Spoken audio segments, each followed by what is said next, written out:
Bon alors,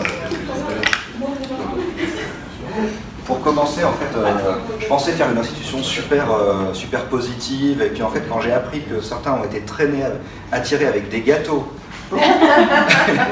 et qu'en plus on aurait pu travailler toute la journée d'hier, enfin tout l'après-midi d'hier, sur mes prochaines vacances, sur la planification, en fait j'ai l'impression d'avoir été lésé.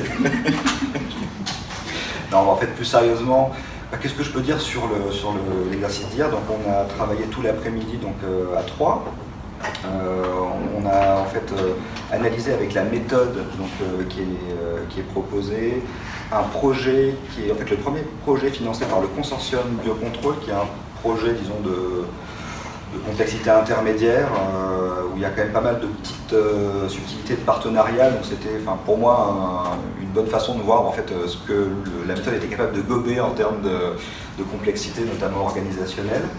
Le premier truc, c'est que je regrette pas du tout de l'avoir fait, au contraire. J'ai pas du tout eu l'impression de perdre mon temps, et ça c'est déjà un super point. Ça a été vraiment un échange enrichissant. Si on prend les différentes étapes de l'outil, j'ai pas eu l'impression non plus d'apprendre des choses. J'ai pas eu de révélation miraculeuse en fait pendant l'après-midi, mais ceci dit, ça a été dit plusieurs fois, en fait, le fait de formaliser, d'écrire des choses, en fait, ça permet de voir les choses un petit peu autrement. La première étape, donc c'est vraiment, l'intérêt c'est principalement ça, c'est de poser des idées, une organisation sur le papier, donc des choses qu'on sait mais qu'on n'a pas forcément organisées les unes par rapport aux autres. Et là où ça devient extrêmement enrichissant, c'est la deuxième et la troisième étape, en fait. C'est quand on passe de j'ai décrit mon projet à quels sont explicitement les risques, comment je les pondère les uns par rapport aux autres. Et ça, pour le coup, je ne suis pas certain que ce soit très facile à faire tout seul. Et la bonne nouvelle, c'est que, en fait, finalement, en appliquant cette méthode-là, on est arrivé sur à peu près les mêmes priorités, le même plan d'action que celui qu'on avait décidé en fait à 5 ou 6 sur le projet après moult réunions. Donc, c'est très clairement enrichissant. Et je pense qu'à minima, quand on est coordinateur de projet ou quand on est dans un CODIR, ça peut être carrément utile en fait d'utiliser cet outil, par exemple pour préparer une évaluation d'unité, pour préparer un programme, etc. Ce que je voulais dire aussi, c'est que je ne l'ai pas du tout vu comme une analyse très procédurière d'un projet, c'est pas du tout ça en fait. Au contraire, j'aurais pas forcément nommé l'outil comme la méthode comme une méthode de qualité au départ. Finalement, je l'ai vraiment vu comme une super méthode pour gérer un projet, et dans le sens où ça permet de mieux prévoir ce qui va se passer, de faire en sorte que les gens se tapent là-dessus à l'intérieur d'un projet, que les gens soient contents de travailler dans ce projet-là, qu'on arrive à la fin au résultat qu'on a programmé au départ. Et ça enlève pas aussi des aspects extrêmement, vraiment de science, quoi. En fait, dans la qualité, c'est pas juste les pipettes, les balances. Il y a vraiment, est-ce qu'à la fin d'un projet, on va être capable de produire de la bonne science, au sens de la science qui n'a pas été créée en conflit d'intérêts, qui a été faite avec les meilleurs standards de qualité scientifique. Ça couvre super bien l'ensemble du périmètre. Et de ce point de vue-là, en fait, en tant que chercheur, je trouvais ça super intéressant. Et je pense qu'en fait, je ne serais pas le seul à être très intéressé par l'utilisation de l'outil. Après, s'il faut trouver des moins, j'ai vu dans la vidéo précédente, en fait, on demandait mais qu'est-ce qu'il y a comme négatif. Je dirais c'est pas tant le côté chronophage, parce qu'à la limite, à l'échelle d'un projet, quand on coordonne un projet, passer une après-midi à faire ça, c'est quasiment rien en fait sur 4 ans.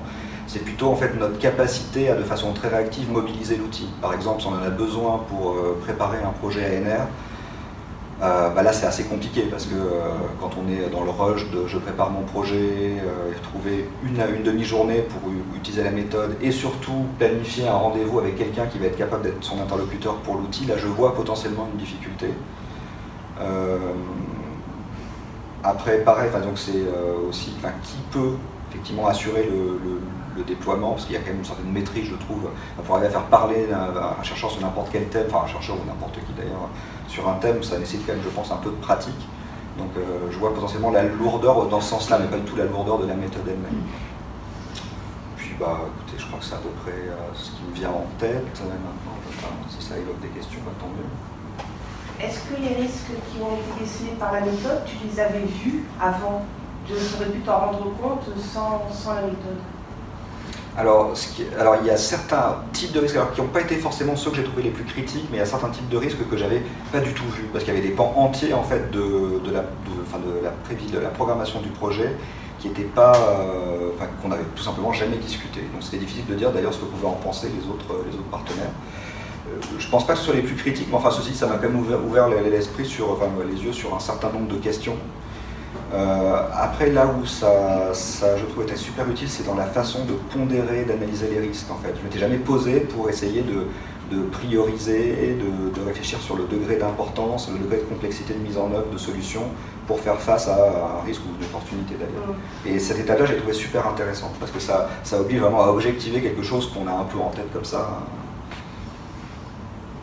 Donc un peu quand même.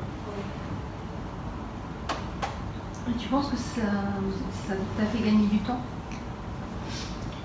Au final, si tu avais dès le départ utilisé cette méthode-là, est-ce que tu aurais gagné du temps par rapport au temps de montage du projet? Je ne me suis pas vraiment posé la question. Je pense que oui, et en particulier si on avait utilisé cette méthode avec les partenaires. Donc un truc qui me paraît super utile, c'est alors au moment du montage, c'est assez compliqué parce que c'est assez rare de terminer le montage d'un projet avant 23h la veille de la deadline, mais dès le départ, en fait, à minima, se poser ce type de questions-là, avoir cette réflexion avec quelques partenaires clés et éventuellement, enfin pas éventuellement, et même surtout avec certaines personnes des services support, ça me paraît pour le coup être super utile, et notamment pour rendre mieux répondre aux besoins et aux difficultés en termes de gestion des risques, en fait, pour mieux pondérer justement les différents risques. Et c'est là qu'en général on n'est pas super bon collectivement.